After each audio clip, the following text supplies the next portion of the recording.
आज की top news में है कि ईरान ने फाइनली डिफाई करने की बात की है ट्रंप को। किस कॉन्टेक्स्ट में इसको डिस्कस करेंगे। And global unemployment rate all time low पे है, but still it is a cause of concern. वो किस तरीके से इसको भी डिस्कस करेंगे।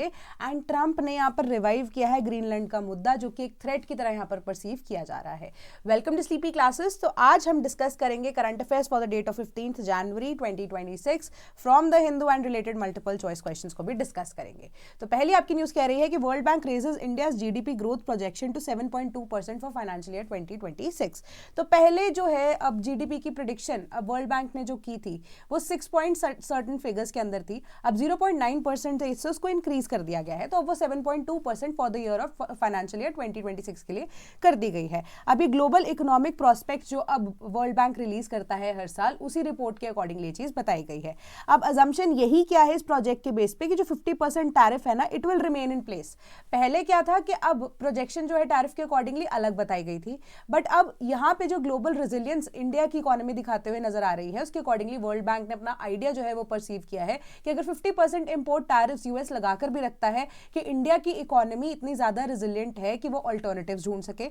दूसरी चीज कि उनकी जो ग्लोबल डिमांड के अकॉर्डिंगली हमारे जो अब आप कह सकते हो इंडिया के कॉन्टेक्स्ट में अगर हम बात करें कि डिमांड की generation with in the country of India है ना, वो भी यहाँ पर बहुत ज्यादा है। तो मार्केट इन आइदर केस यहाँ पर एक्सपैंड हो ही रही है। तो इट विल स्टिल रिमेन, यानी कि India will still remain the world's fastest growing economy according to this report of world bank. ठीक है, कि जो अब growth is set to inch to 6.6% in financial year 2027-2028। ये रिपोर्ट ये कह रही है कि अभी रोबस्ट सर्विस एक्टिविटी की वजह से है कि सर्विस सेक्टर इसके अंदर सबसे ज्यादा यहाँ पर डोमिनेट करता हुआ नजर आएगा। एंड जो रिकवरी है एक्सपोर्ट्स के अंदर एंड पिकअप इन इन्वेस्टमेंट आने वाले साल के अंदर 2026 के अंदर देखने को मिल सकती है। कि इंडिया की ग्रोथ एस्टिमेटेड है for the year of 2025-2026 to be 7.2% till अगर मार्च 2026 के अकॉर्डिंगली अगर हम देखें, इस साल का डेटा भी उन्होंने यहाँ पर बताया। क्योंकि डोमेस्टिक डिमांड जो है it has remained robust reflecting strong private consumption and supported by earlier tax reforms GST 2.0 also. And जो अब हमारे पास आप कह सकते हो इनकम टैक्स की जो स्लैब है वो 12 लाख से शुरू हो गई है। 12 लाख से अब नीचे आपको कोई भी इनकम टैक्स नहीं देना पड़ता, वो टैक्स रिफॉर्म्स भी यहाँ पर आए हैं। और इंप्रूवमेंट हुई है real house hold earnings in rural areas also. ठीक है, क्योंकि अब यहाँ पर अगर आप इसको ना रूरल एरियाज के कॉन्टेक्स्ट में अगर आप देखो कि अगर हम जो पीरियोडिक लेबर फोर्स सर्वे जो हम देखते हैं उसके अकॉर्डिंगली आप ये भी देखोगे कि रूरल एरियाज के अंदर चाहे वो मेल्स एंड फीमेल्स स्पेसिफिकली, ठीक है, वो बहुत ज्यादा यहाँ पर काम कर रही हैं। अर्बन एरियाज के अंदर इतना ज्यादा फीमेल्स का भी काम करने का आप कह सकते हो कि जो परसेंटेज है वो इंक्रीज नहीं हुआ है। तो रूरल फीमेल्स जो हैं, रूरल एरियाज में रिजाइड करने वाली फीमेल्स जो हैं, वो भी अब बेटर तरीके से यहाँ पे परफॉर्म कर रही है। एंड मेजरली अगर आप देखोगे कि उनकी खुद की एंटरप्रेन्योरशिप के अंदर जो रिजल्ट्स निकल के आते हैं ना, वो बहुत ज्यादा अच्छे हैं। ठीक है, तो इसी वजह से जो हमारी इकोनॉमी है वो ग्रो कर रही है एक्चुअली में, अगर हम यहाँ पर रूरल सेक्टर की भी बात करें। इससे रिलेटेड क्वेश्चन डिस्कस करते हैं। Consider the following: ease of doing business report, world social protection report, world development report, global money laundering report. Which of the above reports are released by the world bank? So इसका correct answer हमारे पास बनता है option number B. ठीक है, option number B इसका correct answer बनता है 1 और 3। तो यहाँ पर ये करेक्ट आंसर जो है इसका ऑप्शन नंबर बी आना चाहिए था। ठीक है, कि वर्ल्ड बैंक की ease of doing business report index जो है साल में एक बार आती है।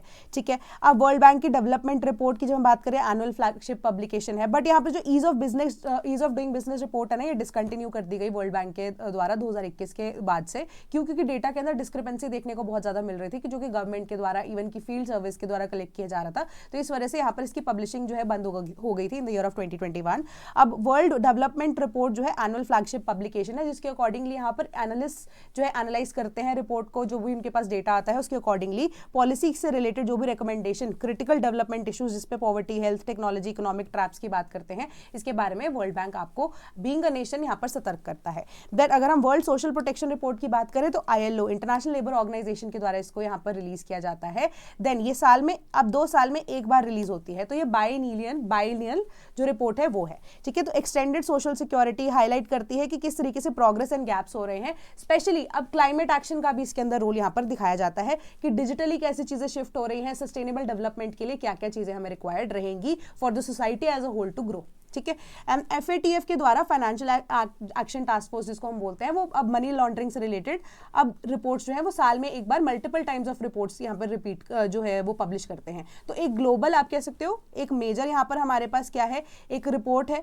ठीक है, उसके सब पार्ट्स वॉल्यूम्स के अंडर FATF यहाँ पर रिलीज करता है। तो हमारे पास ये मनी लॉन्ड्रिंग जो रिपोर्ट हम बात कर रहे हैं, मनी लॉन्ड्रिंग से रिलेटेड, उसकी भी अब सब रिपोर्ट्स जो है वो इन वॉल्यूम्स यहाँ पर रिलीज होती है, बट साल में होती रिलीज एक ही बार है, ठीक है।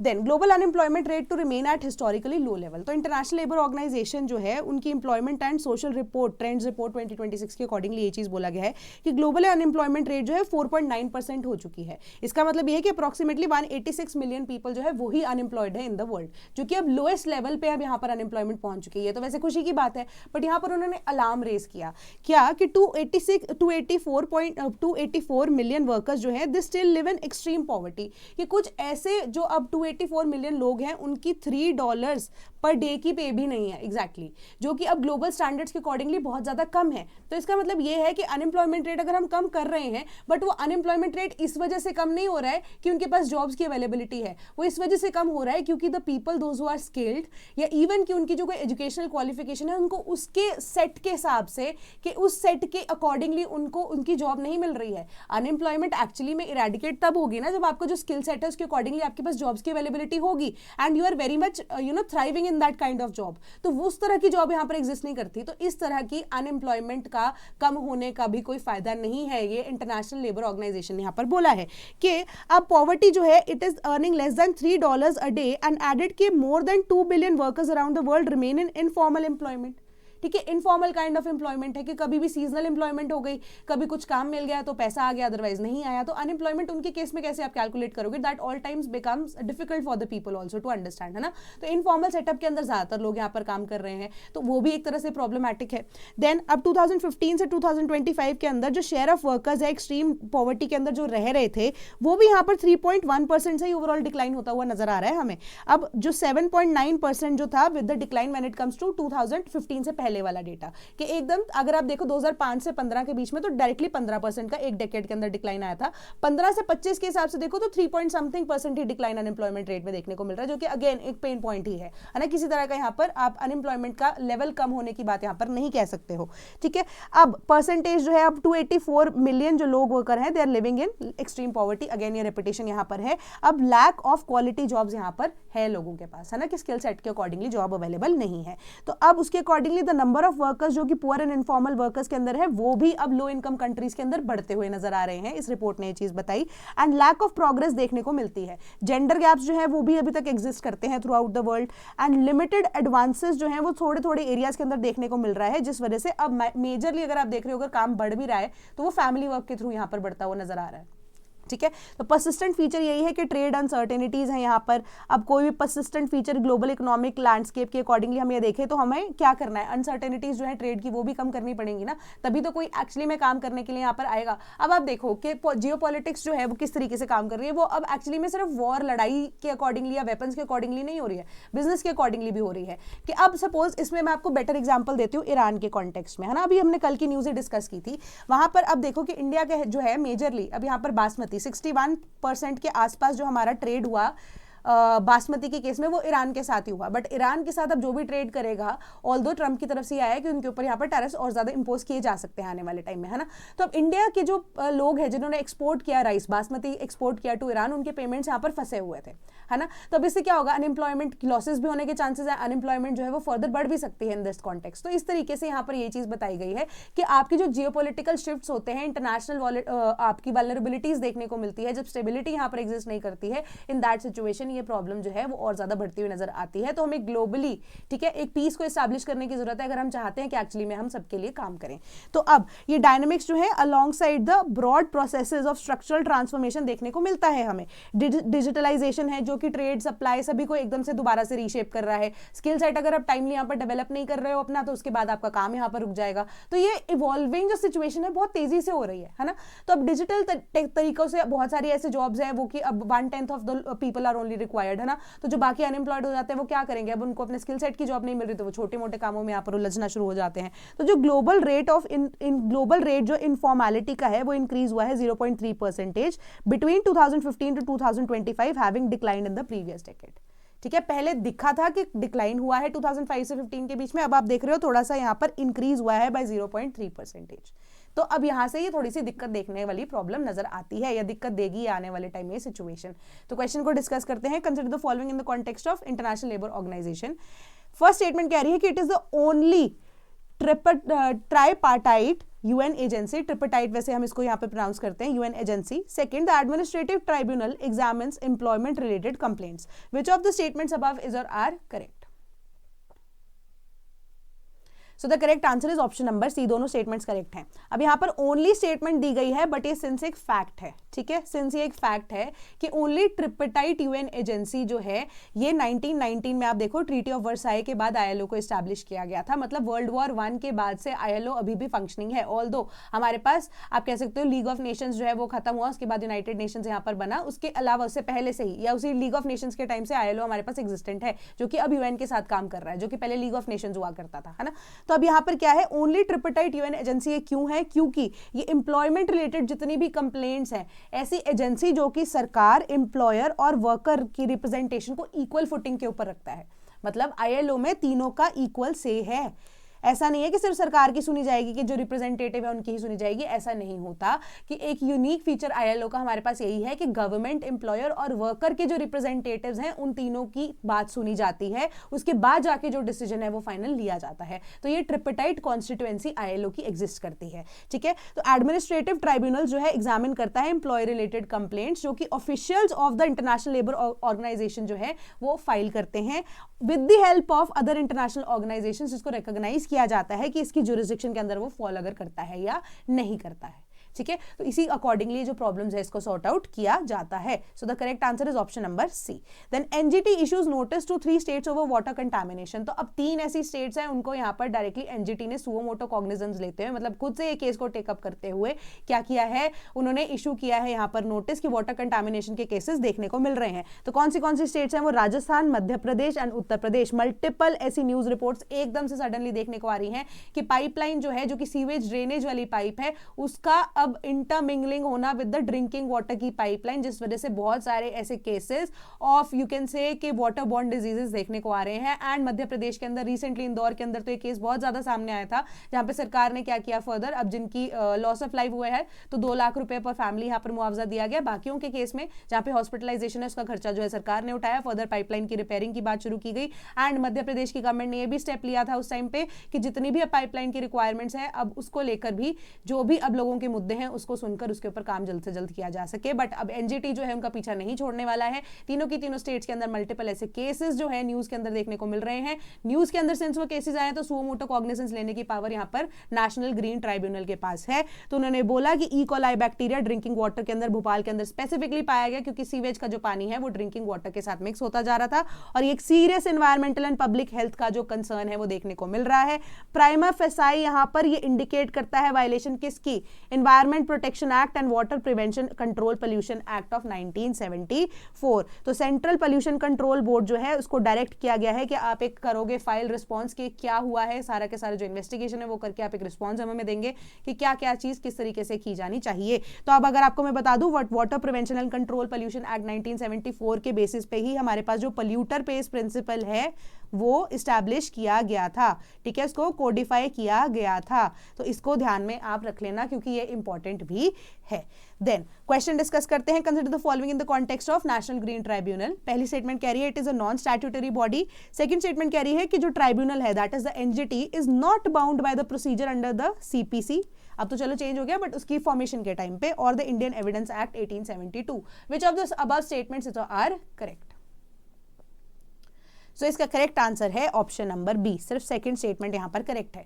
ये एक स्टैट्यूटरी बॉडी है। स्टैट्यूटरी बॉडी है मतलब ये national green tribunal act of 2000 के अकॉर्डिंगली एस्टैब्लिश की गई थी। अब इससे क्या है, एनवायरमेंट रिलेटेड मुद्दे, सिंस ट्राइब्यूनल है, ट्राइब्यूनल हमारी किसके ऊपर, एडजुडिकेशन के ऊपर काम करती है, एडीआर के बेसिस पे यहाँ पर काम करती है ना। अब एनवायरमेंट रिलेटेड मुद्दे सोनली किसके पास जाते हैं, वो जाते हैं एनजीटी के पास। अब नेशनल ग्रीन ट्राइब्यूनल को एस्टैब्लिश करने की बात क्या किस लिए की गई थी, एनवायरमेंट के लिए। अब स्पेसिफिकली अगर आप देखो सेक्शन 19 अगेन जो हमारा एनजीटी के एस्टैब्लिशमेंट की बात करता है, नेशनल ग्रीन ट्राइब्यूनल एक्ट की जब हम बात करते हैं, वहां पर ये डायरेक्टली लिखा गया है कि they are not bound by the procedures जो कि अब सीपीसी के अंदर दिए गए थे या एविडेंस एक्ट के अंदर दिए गए थे, उसके अकॉर्डिंगली अब ये काम नहीं करेंगे। ये सोनली किस बेसिस पे काम करेंगे? On the principles of natural justice. अब जो ट्राइब्यूनल है, it is vested with the power of a civil court, ठीक है, equivalent to that of a high court under the code of civil procedure for discharging its function. CPC के अंदर specifically एक clause है, आपको in detail इतना पढ़ने की जरूरत नहीं है। सीपीसी के अंदर ये क्लॉज आपको कहती है कि अगर आप कोई भी ऐसे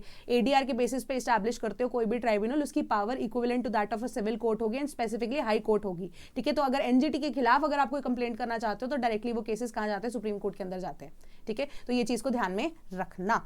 Then vulture safe zones will be created in Tamil Nadu. State government tells Madras High Court. तो अब यहाँ पर vultures की जब हम बात करते हैं, हमारी कीस्टोन स्पीशीज है ना, तो अब जितना भी हमारा डेड एंड डिकेइंग मैटर है उनका वो एक तरह से क्या है? खाना है वो उनका, है ना। तो वो प्रेइंग जो है या उनका आप कह सकते हो प्रे मैटर जो है रिलेटेड टू दैट, अब यहाँ पर सरकार क्या कह रही है? डाइक्लोफेनाक की जो यूजेज है वो बहुत टाइम से यहाँ पर 2005 ऑनवर्ड यहाँ पर सरकार ने वेटरनरी यूज के लिए बैन कर दी गई थी। उसके बाद भी आप देखो एक लॉन्गर इंपैक्ट यहाँ पर देखने को मिला, क्योंकि मेजर जो वल्चर की पॉपुलेशन इंडिया के अंदर थी उनका सफाया हो चुका था, तो उनको वापस से कंजर्व करने के लिए मल्टीपल टाइम सरकार ने बहुत सारे ऐसे इनिशिएटिव्स लिए हैं। तो वल्चर सेफ जोन्स जो है, पहले अगर आप असम के अंदर भी देखो उसको भी एस्टैब्लिश किया गया। तो अब सरकार जो है वो अब कहाँ की? तमिलनाडु की government, they are also saying कि हम एक वल्चर सेफ जोन को यहाँ पर बनाएंगे। अब वल्चर सेफ जोन के अकॉर्डिंग यहाँ पर क्या आइडिया है कि कुछ एक स्पेसिफिक एरिया होगा जो डेजिग्नेट किया जाएगा, उसके आसपास एक सर्टेन जो रेडियस है वो एक बफर जोन की तरह एक्ट करेगा। उस एरिया के आसपास अगर कोई भी व्यक्ति है, ठीक है, कोई भी वैसे वेटरनरी यूज के लिए डाइक्लोफेनाक बंद हो चुकी है, बट अगर कोई व्यक्ति भी है, ह्यूमंस तो डाइक्लोफेनाक यहाँ पर इनहेल करते हैं ना, इनहेल भी क्या इंजेस्ट करते हैं जब उनको यहाँ पर बॉडी पेन होता है, कोई भी ऐसी चीज होती है, उसके आसपास भी कहीं पे भी डाइक्लोफेनाक की जो यूजेज है वो यहाँ पर अलाउ नहीं की जाएगी, ठीक है। तो जो कमेटी है वो भी बनाई जाएगी स्पेसिफिकली, जो कि representative advance institute of wild life conservation के थ्रू यहाँ पर आप कह सकते हो उनका एक रिप्रेजेंटेटिव इसका पार्ट होगा। अब जो कमेटी का काम क्या होगा? क्रिएट करना और सबमिट करना एक मैप जिसमें ड्यूली मार्क किया जाएगा कि वल्चर की नेस्टिंग कौन सी जगह पे होती है, उनका हैबिटेट कहां पर है, यूजेज साइट्स वो कौन सी उनकी होती है जहां पर वो अब नेस्ट करते हैं, एंड मॉनिटर करना है कारकेसेस को, उनके हॉटस्पॉट्स को, जो कि हमारे कंडीशंस को अब ईज आउट कर सकता है कि वल्चर सेफ जोन को कहां पर एस्टैब्लिश करना है, कि वो कोर एरिया कौन सा है जहां पर वल्चर्स रिजाइड कर रहे हैं, उनके फूड हैबिट्स क्या है, कौन से एरिया में वो ज्यादातर जाते हैं।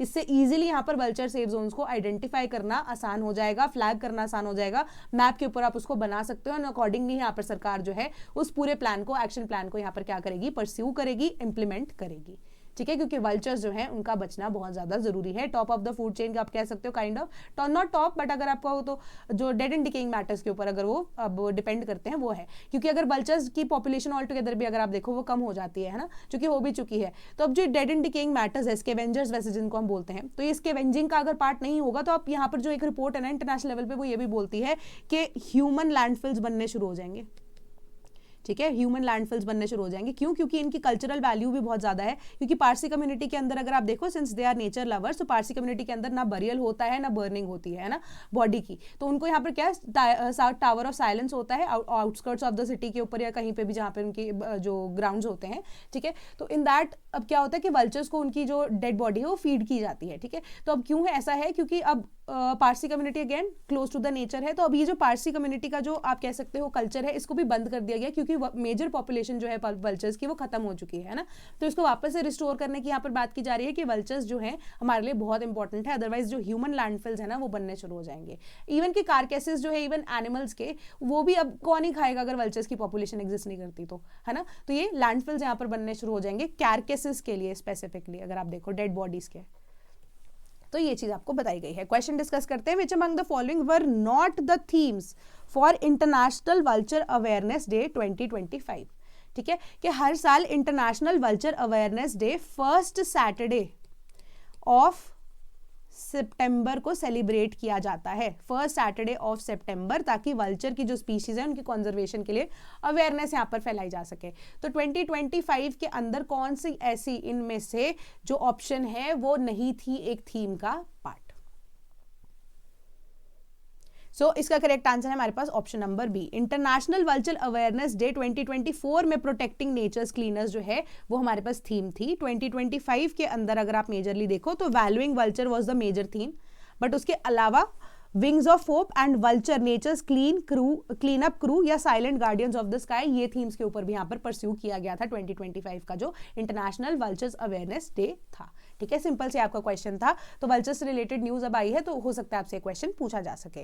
Then some personnels at US based in Qatar advise to evacuate, तो अब जो यूएस बेस के अंदर काम कर रहे हैं यहाँ पर, उनका जो एयर बेस है यहाँ पर कतर के अंदर, तो उनको यहाँ पर स्पेसिफिकली हिदायत दी गई है इंटेलिजेंस के द्वारा कि आप एक अपने बेस से जो है वो अलग होकर कहीं और थोड़े टाइम के लिए चले जाइए, क्योंकि there is a possibility of attack further. ठीक है, तो इसी वजह से अब क्या हो रहा है कि जो अब विड्रॉल जो है प्रोसेस पे शुरू हो गया। इनिशियली अगर आप देखो यूएस के अलावा ब्रिटेन की जो इंटेलिजेंस है उनकी तरफ से भी ये बात आई है कि अब वो भी विड्रॉ कर रहे हैं अपने पर्सोनल्स को from the airbase in Qatar ahead of a possible strikes by United States. ठीक है, तो इस वजह से एक सिमिलर मूव्स जो हैं उन्होंने मिरर किए हैं यूनाइटेड स्टेट्स ने, and at the bases in the West Asia similar kind of चीजें जो है वो एक्सपेक्टेड है आने वाले टाइम के अंदर। Then Trump revives Greenland threat, says US needs it for vital security. अब कल हमने ग्रीनलैंड का मैप पूरा का पूरा यहाँ पर समझा था, तो उसके अकॉर्डिंगली क्या है कि नॉर्दर्न रूट्स के अंदर यहाँ पर यही न्यूज आपकी कह रही थी ना कि ग्रीनलैंड को रिवाइव करने की बात है, या जो ग्रीनलैंड की आप कह सकते हो सुप्रीमेसी की, उसके ऊपर अथॉरिटी की बात है, वो यूएस के ऊपर ही है, क्योंकि अगर यूएस से जो ग्रीनलैंड के ऊपर अथॉरिटी नहीं लेता तो इन आइदर केस चाइना या रशिया में से कोई ना कोई वो एरिया ले लेगा, तो उससे क्या होगा, एक डायरेक्ट थ्रेट यूएसए के ऊपर हो जाएगा। क्योंकि हमने अभी देखा था कि वहाँ पे जो अबैंडन्ड एयर बेसिस हैं है ना, वहाँ पे इवन चाइना ने रिक्वेस्ट की थी कि हमें वहाँ पे उस एरिया को यूटिलाइज करने का जो है ऑप्शन दे दिया जाए, टू विच यूएस के प्रेशर के अकॉर्डिंगली जो डेनमार्क की गवर्नमेंट है उन्होंने मना कर दिया था, है ना। तो अब इस वजह से उन्होंने बोला क्योंकि यूएसए के लिए ये सिक्योरिटी थ्रेट है, इस वजह से हम चाहते हैं कि ग्रीनलैंड हमें मिल जाए, अदरवाइज हमारा कोई ऐसे खराब इंटेंशन नहीं है, हमारी नेशनल सिक्योरिटी हमारी अटमोस्ट प्रायोरिटी है, तो इस वजह से हम चाहते हैं कि ग्रीनलैंड जो है वो ज्यादा सेफर हैंड्स में है when it comes to USA. ठीक है, तो उन्होंने ये चीज यहाँ पर बोली है। प्लस उन्होंने बोला we do not want to take over Greenland just for their reserves, we want it for our security concern, security reasons. Plus अब जो आप कह सकते हो कि जो गोल्डन डोम वाला आइडिया है जो सिस्टम है यूएसए का, उसके अकॉर्डिंगली वो चाहते हैं कि जो डोम है उस तभी की तभी ऑपरेशनल होगी जब ग्रीनलैंड हमारी विसिनिटी में आता है। तो ये एक मल्टी लेयर ऐसा डिफेंस सिस्टम है जो कि एक डोम की तरह बनाया जाएगा, बनाया भी क्या जाएगा, इनविजिबल होगा, जिसके अकॉर्डिंगली यूएसए के आसपास अगर कोई भी थ्रेट है उसको इजीली मॉनिटर करके डिफरेंट लेवल्स इरेडिकेट किया जा सकता है। तो ये सिंपल से आपकी न्यूज कह रही थी। Then swift execution of protesters likely, Iran की तरफ से स्टेटमेंट आई है। तो अब यूएसए ने डायरेक्टली ये चीज बोली थी कि किसी भी तरह का अगर आप हार्म करते हो to the protesters, those who are protesting against the inflation rate in Iran, तो उनके अकॉर्डिंगली अब उनके ऊपर अगर कोई भी तरीके का हमला यहाँ पर किया जाता है तो USA will be there to back it up, है ना। तो वो ईरान के ऊपर यहाँ पर अटैक करेगा। ईरान रिपीटेडली यहाँ पर क्या कर रहा है, डिफाई कर रहा है। डिप्लोमेट्स जो हैं वो यूएस के अंदर चले भी गए थे ईरान के, बट उनसे भी यहाँ पर अगर आप देखो कल की न्यूज़पेपर के अकॉर्डिंगली ये चीज़ बोली गई है ट्रंप के द्वारा कि हम डिप्लोमेटिक टाइज के अकॉर्डिंगली बात नहीं करना चाहते। जो प्रोटेस्टर्स हैं they should take up over important institutions as a whole कि we are there with you. उसके बाद अब एग्जीक्यूशनिस्ट के पर्सपेक्टिव से अगर आप देखो तो ईरान ने यही चीज़ बोली है कि हम तो जो भी एग्जीक्यूशंस हैं यहाँ पर कंटिन्यू करके ही रहेंगे, जो प्रोटेस्टर्स हैं उनको यहाँ पर सीख देनी चाहिए। तो एक तरह से ये डायरेक्टली एक टक्कर लेने वाली बात है यूएसए के साथ, but Iran should also keep it into mind कि उनकी जो इकोनॉमी है वो किस तरीके से यहाँ पर चल रही है। उनके लोग ऑलरेडी भुखमरी इतनी ज़्यादा महंगाई से जूझ रहे हैं कि how will they be able to you know face the country, जो कि अब उनसे बहुत ज़्यादा यहाँ पर पावरफुल कंडीशन में इकोनॉमिकली भी देखने को मिल रही है। तो ये एक तरह से एक स्टबर्ननेस है, ठीक है, जो कि ईरान की तरफ से देखने को यहाँ पर मिल रही है। Then center took several steps to popularize Tamil culture. प्रधानमंत्री मोदी की ये स्टेटमेंट आई है। कल मकर संक्रांति थी। मकर संक्रांति के अलावा भी अगर आप देखो यहाँ पर पोंगल जो है इसको भी सेलिब्रेट किया जाता है। डिफरेंट स्टेट्स में डिफरेंट चीजें होती है हार्वेस्ट से रिलेटेड, है ना। अब क्या होता है कि जस्ट सन जो है वो अब अपनी आप कह सकते हो डायरेक्शन एक तरह से चेंज करेगा। सन तो क्या ही डायरेक्शन चेंज करता है, अर्थ जो है वो सदर्न आप कह सकते हो हल्की तरफ से नॉर्दर्न हेमिस्फीयर की तरफ अब जो समर है, जो सनलाइट है वो ज़्यादा यहाँ पर आनी शुरू हो जाएगी। तो समर सीजन की बिगिनिंग होती है, हार्वेस्ट का ये टाइम होता है, तो सेलिब्रेशन यहाँ पर होती है। तो तमिल कल्चर को यहाँ पर आप कह सकते हो सेलिब्रेट करते हुए पीएम मोदी ने बोला कि हम तमिल कल्चर के लिए जो मोदी गवर्नमेंट है उन्होंने बहुत कुछ किया है। One of the major achievements उन्होंने यहाँ पर बोली कि काशी तमिल संगमम जो 2022 ऑनवर्ड्स यहाँ पर सेलिब्रेट किया जाता है कि हर साल काशी, यानी कि अगर हम यहाँ पर बात करें काशी और तमिल की जो कल्चरल टाइज है उसको रीलिव करने के लिए जितने भी अब स्कॉलर्स हैं वो काशी या इवन की तमिलनाडु से काशी वाले रीजन तक जाते हैं, है ना। तो अब वहाँ पर जाकर उनका जो समागम है उसको भी आयोजित किया जाता है। तो वहाँ पर बैठ के वो अपनी cultural ties and the Indian culture all together हमें क्या कहता है, ठीक है, उसकी यहाँ पर बात की जाती है। तो स्कॉलर्स आपस में मिलते हैं, 10-20 तरह की अलग अलग चीज़ें जो उनको डिस्कस किया जाता है ना। तो ये सारी चीज़ें जो एक तमिल कल्चर को भी यहाँ पर पोर्ट्रे करने का मौका देती है, क्योंकि उन्होंने बोला कि इंडिया के कल्चर में अगर आप देखो वन ऑफ द ओल्डेस्ट जो कल्चर्स है वो तमिल कल्चर है। तो अब इंडिया की हिस्ट्री का हमारे कल्चर के अंदर एक वेस्टेड पार्ट है तमिल कल्चर, जिसको यहाँ पर डिपिक्ट करना ग्लोबल लेवल के ऊपर बहुत ज़्यादा ज़रूरी है, ठीक है। कि फिलहाल तो इंडियन लोगों को ही इसके बारे में पता हो कि कितना ज़्यादा एनरिच्ड और अच्छा कल्चर तमिलनाडु का हमेशा से रहा है या तमिलियंस का रहा है। और उन्होंने साथ में ये भी बोला मन की बात के अंदर स्पेसिफिकली कि जो उन्होंने तमिलियन लैंग्वेज यहाँ पर नहीं सीखी वो उनकी one of the major mistakes थी, तो उनको सीख लेना चाहिए था आने वाले टाइम में। तो उन्होंने बोला कि वो खुद से हिस्ट्री के अंदर से या हिस्ट्री के थ्रू बहुत सारी चीज़ें सीखते हैं एंड अपनी आइडियाज़ को, अपनी आइडियोलॉजीज को उसी के अकॉर्डिंगली यहाँ पर शेप भी करते हैं। तो Pongal, other festival such as Lohri, Makar Sankranti, Magh, Bihu, different parts of the country में जिस तरीके से सेलिब्रेट किया जाता है, उन्होंने यहाँ पर कॉन्ग्रेचुलेट भी किया to the people of India, ठीक है, एंड विश भी किया। Supreme Court to decide the today on plea of passive euthanasia. अब दो तरह की यूथनेशिया होते हैं। यूथनेशिया क्या होता है कि taking away someone's life intentionally, है ना। अब दो तरह की यूथनेशिया होता है, एक्टिव यूथनेशिया और पैसिव यूथनेशिया। तो एक्टिव यूथनेशिया इंडिया के अंदर यहाँ पर अलाउड नहीं है। अब जनरली ऑस्ट्रेलिया जैसी कंट्री में एक्टिव यूथनेशिया हो सकता है, ठीक है। उसमें क्या होता है कि कोई भी व्यक्ति इवन इफ उनको कोई प्रॉब्लम है नहीं है but they do not want to live, उनकी जीने की इच्छा यहाँ पर खत्म हो चुकी है, तो वो क्या कर सकते हैं, मेडिकल जो आप हॉस्पिटल्स में जाके you can apply for it through government channels and आपको वहाँ पर एक्टिव यूथनेशिया के through you have the right to take away your life, ठीक है। बट इंडिया के अंदर सिंस हमारे पास आर्टिकल 21 एग्जिस्ट करता है विच मीन्स कि राइट टू लाइफ यहाँ पर दिया गया है आपको, तो जो इंडियन गवर्नमेंट है, इंडियन कॉन्स्टिट्यूशन है, वो कहीं से भी अलाउ नहीं करती कि जल्दी से किसी की लाइफ ली जाए। तभी आप देखोगे कि कैपिटल पनिशमेंट जिसमें हम डेथ सेंटेंस बोलते हैं, तो वो rarest of the rare cases के अंदर दी जाती है एंड उससे पहले भी एक ऑप्शन ऑफ मर्सी पिटिशन आपको दिया जाता है कि हम किसी की डेथ यानी कि किसी की लाइफ लेने का अधिकार हमें नहीं है। तो तब भी आप ये देखोगे कि जब भी कोई जज कोई लाइफ ऐसा एग्जीक्यूशन का कोई भी आप कह सकते हो डिक्री देता है या ऑर्डर देता है, तो वो पेन की निब तोड़ देता है, ठीक है। तो ये है कि हमारे जो कॉन्स्टिट्यूशन संविधान ने हमें किसी की जिंदगी लेने का अधिकार नहीं दिया है। बट अब पैसिव यूथनेशिया के केस में तब ऐसा होता है कि कोई भी व्यक्ति वो बहुत टाइम से लॉन्ग टाइम से बीमार चल रहा है, ठीक है, एंड डॉक्टर्स ने मेडिकल एडवाइसेस जो है डिफरेंट एरियाज से अगर ले ली गई हैं, ये श्योर हो चुका है कि वो व्यक्ति वापस से ठीक नहीं होगा, ठीक है। 10-15 साल उस व्यक्ति को बेड पे हो चुके हैं, किसी भी तरीके का बॉडी के अंदर मूवमेंट नहीं है एंड वो एक तरह से मतलब जूझ ही रहा है अपनी जिंदगी से, तो टाइम काटने वाली बात है ना। तो इस सिचुएशन में पैसिव यूथनेशिया जो है वो प्रोलॉन्ग्ड आप कह सकते हो केसेस के थ्रू यहाँ पर या प्रोलॉन्ग डेट्स के द्वारा भी आप ले सकते हो, ठीक है। तो वो भी एक rarest of the rare conditions के अंदर है। तो इस टाइम पे भी जो स्टोरी है आपको जो न्यूज़ के अंदर यहाँ पर बताई गई है कि एक व्यक्ति है वो अब एक यूनिवर्सिटी में पढ़ते थे, तो उनके 4th या 5th फ्लोर से वो गिर गए हैं, तो 13 साल हो चुके हैं उनको कि बेड रिडन है वो। तो उनकी फैमिली जो है वो ये बोल रहे हैं कि 13 साल में अब हमें भी बुढ़ापा आ चुका है, हमें बस इस बात का डर है कि डॉक्टर्स ने भी ये बोला कि ठीक नहीं होगा, ठीक है।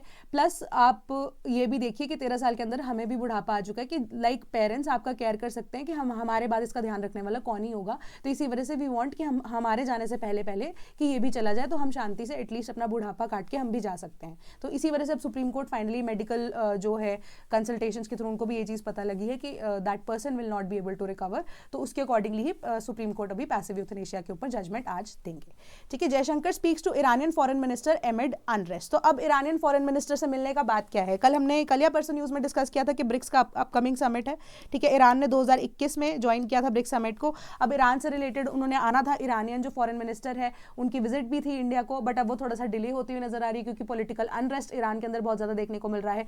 तो इंडिया भी एक डिलेमा के अंदर यहाँ पर देख रहा है अपने आप को, है ना। तो इंडिया तो यहाँ पर फंसा हुआ है। तो जयशंकर जी की उनकी बात हुई थी, उन्होंने बहुत सारी ऐसी चीजें जो है डिस्कस की, बट मेजरली उनकी जो ईरानियन फॉरेन मिनिस्टर है उनकी जो आप कह सकते हो विजिट है इंडिया के अंदर, वो अभी थोड़े टाइम के लिए तो स्थगित हो ही सकती है क्योंकि मेजरली शायद वो नहीं आएंगे। प्लस यूएसए के साथ अब डायरेक्ट कॉन्फ्रंटेशन इंडिया की होगी इनकेस अगर ईरान के साथ इंडिया जो अपने टाइज बेटर बना सकते हैं, क्योंकि कल हमने चबाहार पोर्ट के बारे में भी डिस्कस किया था कि इंडिया के लिए वो इंपॉर्टेंट है। तो अकॉर्डिंगली जो चीजें हैं उसके लिए यहाँ पर बोला गया है कि जो फैमिलीज हैं स्पेसिफिकली ईरानियन फैमिलीज जो हैं इंडिया के अंदर, उनके यहाँ पर बेनिफिट के लिए यहाँ पर बात की गई है कि जो ईरानियन फैमिलीज है कि उनको प्रोटेक्शन ईरान की गवर्नमेंट यहाँ पे प्रोवाइड करे। प्लस टाइम एंड अगेन अगर आप देखोगे कि ईरान के अंदर जितने भी इंडियंस रिजाइड कर रहे हैं, इंडियन गवर्नमेंट चाह रही है कि उनको सेफर प्लेसेस पे लेकर जा सके, पहुंचाए। इंडियन एम्बेसी जो ईरान के अंदर है वहां तक उनका एक्सेस यहाँ पर हो, क्योंकि इंटरनेट कनेक्टिविटी भी वहां पर 84 आवर्स 85 आवर्स से बंद थी। तो इसके लिए भी अब क्या किया गया है, स्टारलिंक जो है वहां पे फ्री एक्सेसिबल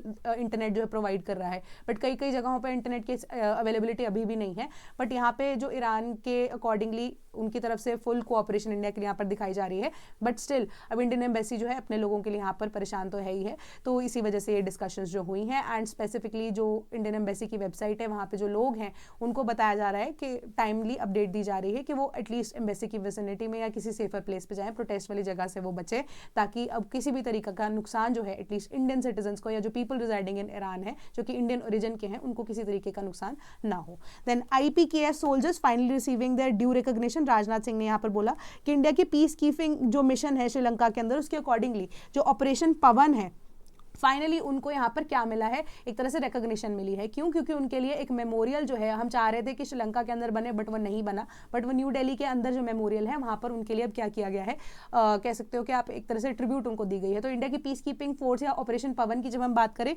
तो ये 1989 में जब आप कह सकते हो Rajiv Gandhi was the prime minister of India, है ना, बिफोर हिज असैसिनेशन इन 1991, तो LTTE के साथ यहाँ पर श्रीलंका और इंडिया का जो आप कह सकते हो कि डिस्प्यूट यहाँ पर देखने को मिला था। तो उसके बाद आप देख रहे हो कि इंडिया और श्रीलंका का पीस अकॉर्ड भी अकॉर्डिंगली हुआ था, है ना। तो अब उसके अकॉर्डिंगली जो पीस अकॉर्ड है, अब जितनी भी हमारी पीस कीपिंग फोर्स है वो श्रीलंका यहाँ पर भेजी गई थी, एंड मल्टीपल एक फियास्को क्रिएट हुआ था, एंड फाइनली असैसिनेशन हुई थी राजीव गांधी जी की, है ना, the prime minister of India. So अब उनको जो ऑपरेशन पवन है वो कैरी आउट किया गया था इंडिया के द्वारा, peace keeping force of India के द्वारा। तो उन जो भी लोगों ने वहां पर अपनी जान दी है उनका जो काम है उसको रिकॉग्नाइज किया गया थ्रू अ वॉर मेमोरियल। ये राजनाथ सिंह जी ने यहाँ पर बोला गया, जो कि दिल्ली के अंदर बनाया गया है। Then Meghalaya group seeks PM's help in Garo hills. तो गारो हिल्स के अंदर अगर आप देखोगे मेघालय के अंदर भी बॉर्डर से सटा हुआ एरिया तो है ही है, तो वहां पे वो बोल रहे हैं कि हमें जो प्रोटेक्शन यहाँ पर कॉन्स्टिट्यूशन का 6 शेड्यूल हमें प्रोवाइड करा था वो हमें नहीं मिल रहा है। यहाँ पर प्राइम मिनिस्टर ऑफिस को उन्होंने यहाँ पर चिट्ठी लिखी, उन्होंने बोला कि बहुत सारी इन्फिल्ट्रेशन यहाँ पर देखने को मिल रही है, क्रॉस बॉर्डर एक्टिविटी होती है, बांग्लादेश से बहुत सारे लोग जो है इंडिया की तरफ यहाँ पर माइग्रेट हो रहे हैं, एंड पता भी नहीं लगता है कई बार तो कि वो कौन से लोग हैं, कहाँ से आए हैं, कैसे हैं। तो इस वजह से क्या हो रहा है कि उनकी खुद की एथनिसिटी इज इन डेंजर, क्योंकि पॉपुलेशन वहां पर बढ़ती जा रही है। So they want the government to take stricter actions, stringent यहाँ पर इंप्लीमेंटेशन हो, एटलीस्ट उनकी जो आप कह सकते हो राइट्स हैं वो उनको यहाँ पर प्रॉपर तरीके से मिल सके, एंड जो प्रॉपर आइडेंटिफिकेशन उन लोगों की यहाँ पर टाइम टू टाइम होनी चाहिए, otherwise they are demanding a separate area for themselves. तो ये चीज बोली गई है उनको, ठीक है। देन कोजिको council reiterates its demand for separate union territory for tribes. So अब क्या हो गया कि प्रेसिडेंट रूल या गवर्नर्स रूल की अगर हम बात करें वो अब वापस से आप कह सकते हो एक्सटेंड कर दिया गया है ना। तो क्योंकि कोजिको काउंसिल की जब हम बात करें तो उन्होंने बोला कि मेटी कम्युनिटी और कोजिको जो है आपस में यहाँ पर एक दूसरे का चेहरा देखने को तो तैयार है नहीं है ना, क्योंकि तो तभी तो लॉ एंड ऑर्डर सिचुएशन जो है वो मेंटेन तो की गई है, बट अभी भी आप देखो तो नेशनल हाईवे 2 जो है उसका यूजेज जो है वो नहीं किया जा रहा है एक दूसरी कम्युनिटी के द्वारा। तो जो मेजर लोग हैं वो अब एक जगह से दूसरी जगह निकल ही नहीं पा रहे हैं, 2-3 साल उनको हो चुके हैं।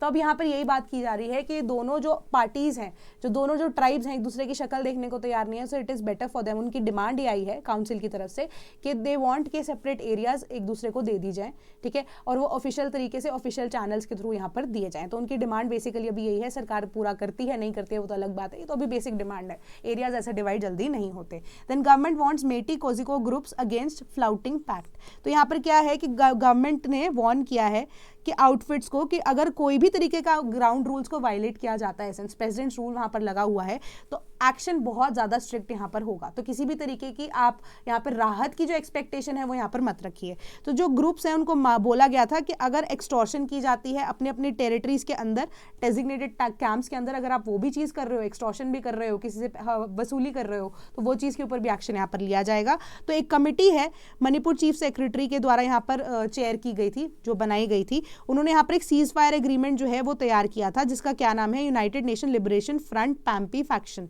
ठीक है, इम्फाल के अंदर स्पेसिफिकली। बट अब अगर आप देखो उनको अटेंड करने के लिए यहाँ पर बुलाया गया उस मीटिंग को, वो अटेंड करके भी कोई निष्कर्ष यहाँ पर नहीं निकला, मेजॉरिटी में एक दूसरे को कोई फेस नहीं करना चाहता यहाँ पर, ठीक है। तो अब जो भी अब उन्होंने एरिया के अंदर पुलिस वेपन्स को लूट भी किया है उसको भी वापस देने की बात यहाँ पर की गई थी, जिसके ऊपर अब कोई यहाँ पर बात नहीं हो रही है। तो United People's Front and Kuki national organization जो है वो सस्पेंशन में है of operations with the government under this pact, क्योंकि उन्होंने यहाँ पर कंप्लायंस दिखाई नहीं है, ठीक है। जो मीटिंग्स हैं इंडिकेट करती है कि जो इलेक्टेड गवर्नमेंट है वो मे भी अब अगर सरकार के डंडे से हो सकता है चल पड़े, ठीक है, क्योंकि अब जो मेजर ऑर्गेनाइजेशन है उसको अगर आप यहाँ पे बैन कर रहे हो, क्योंकि उन्होंने अपने तरीके से सरकार ने अपने तरीके से काम करके दिखा दिया, बट वो चीज़ यहाँ पे पॉसिबल नहीं है, तो आपके ऊपर अब सरकार का डंडा चलेगा। तो मणिपुर के अंदर मे भी आने वाले टाइम में जो रिस्टोरेशन यहाँ पर देखने को मिल सकती है। प्रेसिडेंट का रूल जो है 13 फरवरी 2025 तक यहाँ पर एक्सटेंड किया गया है। अब रीलोकेट करने के लिए एसओओ ग्रुप्स को बोला गया है कि 7 डेजिग्नेटेड कैंप्स आपको अलग जो कॉन्फ्लिक्ट वाला एरिया है या वल्नरेबल एरियाज हैं कॉन्फ्लिक्ट के, उससे एटलीस्ट 7 या 8 कैंप्स दूर आप यहाँ पर अपनी जगह बना सकते हो। अदरवाइज आपको यहाँ पर आप देखोगे क्या होता है आपके साथ, देख लो। सरकार बोल रही है कि हम आपको छोड़ेंगे नहीं, फिर आपके अगेंस्ट यहाँ पर एक्शन लिया जाएगा। Then UGC brings out new rules against caste discrimination. तो यहाँ पर यूजीसी ने बोला है कि हम टाइम एंड अगेन बहुत सारी ऐसी जो कंप्लेंट्स हमें देखने को मिल रही हैं when it comes to caste discrimination and this is not in compliance with what we looked forward in the education sector. तो यहाँ पर यूजीसी ने अब नोटिफाई की है नई रेगुलेशंस जो कि caste based discrimination higher education across the country के अकॉर्डिंगली बनाए गए हैं। इनिशियली इसको अब आप कह सकते हो कि पब्लिक डोमेन में रखा गया था and OBCs were not given protection under this. तो अब क्या हो रहा है कि ओबीसीज को फाइनल ड्राफ्ट के अंदर आप देखो या रेगुलेशंस जो इन्होंने पब्लिश किए हैं यूजीसी के द्वारा, ओबीसीज को भी यहाँ पर प्रोटेक्शन जो है प्रोवाइड की गई है। और जो एंटी डिस्क्रिमिनेशन रेगुलेशंस हैं 2012 से थे, अब उसका अपडेटेड वर्जन जो है इसको यहाँ पर लॉन्च किया गया है। ड्राफ्ट वर्जन जो था पब्लिक के लिए दिया गया था, उसमें अपडेशन जो है वो कर दी गई हैं। एंड फाइनली अब ये भी बोला गया कि फॉल्स कंप्लेंट्स अगर डिस्क्रिमिनेशन के अगेंस्ट यहाँ पर की जाती है, यानी कि कोई भी false complaint against a person की जाती है, डिस्क्रिमिनेशन उसके अगेंस्ट हुई है बट वो झूठी निकली, तो उसके अंदर भी यहाँ पर वायलेशन के अंदर आप फंस सकते हो। तो इन दैट केस हम नहीं देखेंगे कि आप कोई भी माइनॉरिटी को बिलोंग करते हो नहीं, तो उसके लिए अब माइनॉरिटीज के ऊपर भी थोड़ा बहुत एक्शन लेने की बात है कि फॉल्स कंप्लेंट्स जो है वो नहीं होनी चाहिए। तो फाइनल नोटिफिकेशन वर्जन में अब ओबीसीज इंक्लूड किए गए हैं एंड जो प्रोविजन जो था फॉल्स कंप्लेंट्स का उसको भी ड्रॉप कर दिया गया है। ठीक है, पहले उसके अंदर था कि जो माइनॉरिटीज है इसके ऊपर एक्शन लिया जाएगा, बट उसको फाइनल ड्राफ्ट के अंदर एक्सक्लूड कर दिया गया। ठीक है, तो स्लाइटली यहाँ पर इंक्लूड की गई है लैंग्वेज जो कि 2012 की रेगुलेशंस के अंदर है। बस उसके अंदर आप रेगुलेशंस के अंदर आप ये देखो कि यूजीसी ने कहा है कि कास्ट बेस्ड डिस्क्रिमिनेशन का मतलब है कि जो discrimination only on the basis of caste और tribes against the members of the scheduled caste and scheduled tribes and other backward classes. ठीक है, अब वो क्या डिफाइन कर रहा है कि डिस्क्रिमिनेशन किसी भी तरह की अनफेयर, डिफरेंशियल या बायस ट्रीटमेंट को भी इंक्लूड कर रहा है, और such act against any stakeholder whether explicit or implicit on the grounds only of religion, race, caste, gender, place of birth, disability or any of them, इसको भी अब इंक्लूड कर दिया गया है। ठीक है, तो 2012 के जो आप कह सकते हो डेफिनेशन है उसके अंदर से भी काफ़ी सारी चीज़ों को यहाँ पर इंक्लूड किया गया है। तो अब इसको मॉनिटर करने के लिए कि इसको काम कैसे किया जाएगा, हर एक यूनिवर्सिटी के अंदर, हर एक इंस्टीट्यूशन के अंदर एक कमेटी का इस्टेब्लिश किया जाएगा। तो ये होगी इक्वल अपॉर्चुनिटी सेंटर्स, इनको बोला जाएगा। इक्वल अपॉर्चुनिटी सेंटर्स के अंडर इक्वल अपॉर्चुनिटी जो कमिटीज हैं उसकी एस्टैब्लिशमेंट की यहाँ पर बात की जा रही है, जो कि सोशल इंक्लूजन को यहाँ पर इनेबल करेंगी। और जो भी हेड्स होंगे यहाँ पर, जो भी इंस्टीट्यूशन के हेड्स होंगे वो इसको चेयर करेंगे अलॉन्ग विद पीपल जो कि SC, ST and even OBCs हैं, वो भी इस कमिटी के मेंबर्स होंगे। एंड अकॉर्डिंगली जो डिसीजन है बाय द बोर्ड यहाँ पर या कमिटी के द्वारा लिया जाएगा टाइम टू टाइम, और एक बाय एनुअल रिपोर्ट सरकार को यहाँ पर भेजी जाएगी कि किस बेसिस में, मतलब साल में 2 बार ये रिपोर्ट जो है भेजी जाएगी। और ये जो कमिटी है साल में 2 बार ही मिल सकती है, एट अ मिनिमम इनको मिलना कंपलसरी होगा। और वो जब जब मीटिंग होगी तब तक वो अपनी एक रिपोर्ट को यहाँ पर सरकार को सबमिट करेंगे, ताकि किस तरीके से यूनिवर्सिटीज यहाँ पर काम कर रही हैं, कितने केसेस बढ़ रहे हैं, कितने कम हो रहे हैं, वो आइडेंटिफाई किया जा सके। Then no demand for sharing source code for phones industry body. तो ये एक मेजर न्यूज है जो आपको बताई जा रही है, जो कि एक ट्विस्ट है काइंड ऑफ, क्योंकि सोर्स कोड्स को यहाँ पर देने की बात सरकार के द्वारा की जा रही थी time and again. Source codes क्या होते हैं, मैं थोड़ा रिपीट कर देती हूँ कि वो सारे कोड्स जो कि एक फोन के सिक्योरिटी से लेकर या उसकी बनावट से लेकर सब कुछ, सारे कोड जो है अब प्रोग्राम किए जाते हैं, वो अब कंपनी से मांगे गए थे इंडिया की गवर्नमेंट के द्वारा। ये न्यूज हमने डिस्कस की थी, but there is a catch. Reuters जो है एक बहुत ही रिप्यूटेड आप कह सकते हो प्रेस फर्म है, उन्होंने ये रिपोर्ट हमें दी थी, है ना। तो अब ये बात तभी फैली कि इंडिया की जो गवर्नमेंट है दे आर सेइंग कि सोर्स कोड जो है वो मांगे जा सके, जो कि बात सच थी, क्योंकि 2023 के अंदर जो मिनिस्ट्री ऑफ IT है, ठीक है, 2022 के अंदर ऐसी ही IT मिनिस्ट्री ने क्या किया था, ऐसी 2022-23 के अंदर, ठीक है, कि IT मिनिस्ट्री जो है उन्होंने ये चीज़ की डिमांड की थी, टू विच द कंपनीज जो मैन्युफैक्चरर्स है उन्होंने डायरेक्टली मना कर दिया था। ठीक है, बट अब जो अपडेटेड वर्जन है जो कि इस साल 2026 के अंदर सरकार यहाँ पर डिमांड कर रही है, उसके द्वारा यहाँ पर यही चीज बोली गई कि 2025 के अंदर इस जो डिमांड है उसके अंदर एक जो अमेंडमेंट की गई थी कि जो सोर्स कोड्स हैं वो कंपलसरी नहीं होंगे देने। इस प्लान को मैंडेटरी से हटाकर अब क्या कर दिया गया था, ऑप्शनल कर दिया गया था कि अगर कोई कंपनी यहाँ पर देना चाहती है अपने source codes then it's fine, otherwise अगर वो नहीं भी देना चाहते तो हम रूटीन चेकअप के लिए जो भी सिक्योरिटी सॉफ्टवेयर के अंदर आप अपडेट्स डालते हो या सिक्योरिटी से रिलेटेड जो कोड्स हैं, हमें सिर्फ उसकी रिक्वायरमेंट है, that is for source code, that is only for the security of the people. तो ये सोर्स कोड की रिक्वायरमेंट नहीं है, हमें सिर्फ नॉर्मल टेस्टिंग के लिए चीजें रिक्वायर्ड है। तो अब इस न्यूज़ को इतना ज़्यादा मिसकंस्ट्रू करके पोर्ट्रे किया गया एट द इंटरनेशनल लेवल, जिसके अकॉर्डिंगली अब क्लैरिफिकेशन जो आई है वो गवर्नमेंट की तरफ से आई है, जहां पर उन्होंने टोटली निगेट कर दिया है। इवन द इंडस्ट्रियल बॉडी जो कि अब फोन मैन्युफैक्चरिंग के साथ यहाँ पर डील करती है, उन्होंने भी बोला कि सोर्स कोड उन्होंने हमसे नहीं मांगे हैं। सिक्योरिटी से रिलेटेड उनको कुछ कंसर्न्स थे, कुछ चीजें थी, उन्होंने उस चीज की इंफॉर्मेशन की डिमांड की है and we are okay with giving that kind of जो इंफॉर्मेशन है। अदरवाइज सोर्स कोड्स जो है हमने कभी भी हमसे नहीं मांगे गए, 2023 में मांगे गए थे, बट उसके बाद उसको मैंडेटरी से यहाँ पर क्या कर दिया गया था, ऑप्शनल कर दिया गया था। ठीक है, तो ये आपकी मेजर न्यूज है। When Prime Minister's internship scheme falters as funds largely remain unused. अब इंटर्नशिप स्कीम जो है वो क्या कर रही थी, आपको प्रोवाइड कर रही थी कि हर 5 साल के बाद आप एक जो इंटर्नशिप आप लगा सकते हो, 5 साल की स्कीम सरकार के द्वारा लॉन्च की गई थी, है ना। तो इसका नाम क्या था, प्राइम मिनिस्टर्स इंटर्नशिप स्कीम। तो अभी गवर्नमेंट स्पेंडिंग जो है बढ़ा दी गई थी ताकि जो रिप्यूटेड इंडस्ट्रीज है वहां पर जो लोग हैं, जो बच्चे हैं जो यूनिवर्सिटी के, वो इंटर्नशिप कैरी आउट कर सके एंड अगर उनका स्किल सेट होता है तो वो एम्प्लॉयबल होने के चांसेस उनके बढ़ जाते हैं, है ना। तो बेसिकली क्या था, ये उनको रीस्किलिंग भी क्या, अपस्किलिंग करने का एक मौका दिया गया था सरकार के द्वारा इंटर्नशिप्स के लिए। तो उसका जो आप कह सकते हो अभी पायलट रन ही चल रहा था, तो जो बजट आउटले है that was around 11,500 crore rupees. तो उसमें सिर्फ मिनिस्ट्री ने खर्चे अभी तक कितने हैं, 500 crore rupees in the first 8 months. अब नियरली अगर आप देखो 94% ऑफ द एलोकेशन जो है that is more than 10,800 crore rupees जो है वो भी पेंडिंग है। एंड इसके पीछे का रीजन क्या है कि जो बच्चे हैं, इनिशियली उसका फर्स्ट फेज जो था पायलट रन का, उसके अंदर काफी सारे बच्चों ने यहाँ पर एनरोल किया। ठीक है, वो आपको डेटा यहाँ पर दिया गया है कि जो एनरोलमेंट जो थी पहले टाइम पे अगर आप देखोगे that was around 6.21 lakh applications, जिसमें से 1.27 लाख इंटर्नशिप अपॉर्चुनिटीज प्रोवाइड की जा रही थी, मतलब ओवर सब्सक्रिप्शन थी उस टाइम पे। ठीक है, बट उसके अलावा 82,000 जो ऑफर्स यहाँ पर सरकार के द्वारा दिए गए थे, उसमें सिर्फ और सिर्फ 28,000 ही एक्सेप्ट किए गए। ठीक है, तो धीरे धीरे करके आप देखो सेकंड फेज के अंदर जो एनरोलमेंट रेट है वो भी कम हो गया। मतलब अब पहले ओवर सब्सक्राइब किया गया था, फिर अंडर सब्सक्रिप्शन यहाँ पर होनी शुरू हो गई कि बच्चे इतनी ज्यादा रुचि या इंटरेस्ट इस चीज के अंदर नहीं ले रहे हैं एंड जो एक्सेसिव अमाउंट थी वो मिनिस्ट्री ने फिर किसको कर दी, सरेंडर कर दी टू द गवर्नमेंट। ये आपकी न्यूज कह रही है कि मतलब ये प्लान जो है सरकार का वो थोड़ा सा फेल होता हुआ फिलहाल नजर आ रहा है। Then wholesale price inflation rises to an 8 month high. Wholesale prices की यहाँ पर बात की जा रही है। ठीक है, तो WPI का जो डेटा है वही कह रहा है कि इन्फ्लेशन जो है बढ़ गई सेकंड मंथ इन अ रो 0.83% से दिसंबर के अंदर, दैट्स इट। इसके अलावा आपको कुछ यहाँ पर पढ़ने की जरूरत नहीं है। मेजरली यहाँ पर किस वजह से, food, non food articles and manufactured items जो हैं वो मंथ ऑन मंथ बेसिस पे आप देख रहे हो कि उन्होंने थोड़ी सी ग्रोथ दिखाई है यहाँ पर। And increase in prices of manufacturing minerals, manufacture of machinery equipment, manufacturing of food products and textiles की वजह से ये अब ग्रोथ देखने को मिल रही है। ठीक है, बस आपको ये थोड़ा सा बस इतना सा आइडिया, क्योंकि सिंस ये मंथली डेटा है तो आपको इतना नहीं देखना है। बस आप ये देखो दिसंबर में 0.83% यहाँ पर हमारे पास WPI इंडेक्स जो है वो बढ़ गया है। देन UPSC के and as well as state PSCs के हमारे पास फाउंडेशनल बैचेस की अवेलेबिलिटी है, तो आप हमारी वेबसाइट पर विजिट कर सकते हैं, दैट इज www.sleepyclasses.com एंड जो कोर्सेज उनको चेकआउट भी कर सकते हैं, या आप हमारे टोल फ्री नंबर 1800-890-3043 पे कॉन्टैक्ट भी कर सकते हैं। sleepy.class@gmail.com हमारी ईमेल है, तो वहाँ पर भी आप कोर्स की इंक्वायरी के लिए पूछ सकते हैं। एंड कोई भी डाउट अगर आपको इन न्यूज से रिलेटेड होता है तो टेलीग्राम ग्रुप एग्जिस्ट करता है, वहां पर आप पूछ सकते हैं। नॉट ओनली दिस न्यूज, कोई और न्यूज से रिलेटेड भी अगर आपको इश्यूज होते हैं तो आप डायरेक्टली टेलीग्राम ग्रुप में मुझसे पूछ सकते हैं। So that is all from my side today. Thank you so much.